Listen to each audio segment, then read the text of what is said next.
Olá pessoal, meu abraço a todos vocês. Bom pessoal, vamos falar sobre corrupção intelectual. Bom pessoal, quando eu estava lá no passado, fazendo as minhas pesquisas, já entendendo um pouco a respeito de história, da Bíblia e teologia, então eu sempre procurava umas pessoas que tinham mais conhecimento do que eu, para assim então passar algumas ideias para mim, alguns pontos para que eu pudesse fazer uma boa pesquisa fora da igreja.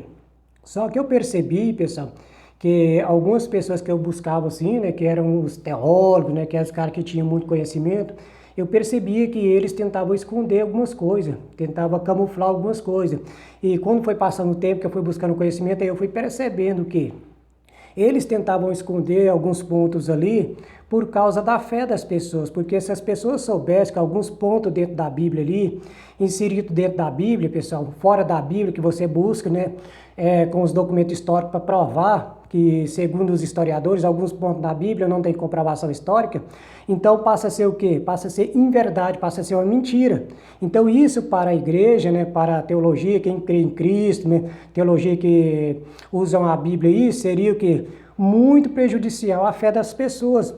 Então eles escondiam isso, por isso que eu falo, sobre a respeito disso, corrupção intelectual, ou seja, a pessoa esconde a informação para você com medo de você perder a fé, de você espalhar aquilo ali, e assim as pessoas vão deixando a religião, porque ela sabe que aquilo ali, segundo os grandes historiadores, aquele ponto não existe, então passa a fazer o quê? Alguns pontos da Bíblia não sendo verdade, passa a ser o quê? Mentira, e a pessoa vai saindo da fé.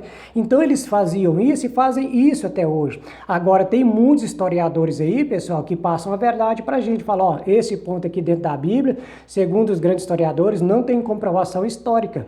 Até, pessoal, um grande filósofo aí, o Benda, vai falar sobre isso. Em 1927 ele escreveu um livro, só que a respeito da política também, que até na política também tinha corrupção da verdade. Ou seja, em vez de passar a verdade mesmo, não passava porque se passa a verdade para a população não seria o que? Dominada. Então ele deixava o que? De passar a verdade para a população. Muitas pessoas, então Benda também escreveu um livro em 1927 a respeito disso, a respeito desse ponto, que as pessoas que eram mais intelectuais, tinham mais conhecimento, ao invés de passar a verdade para as pessoas, não, eles camuflavam a verdade para as pessoas.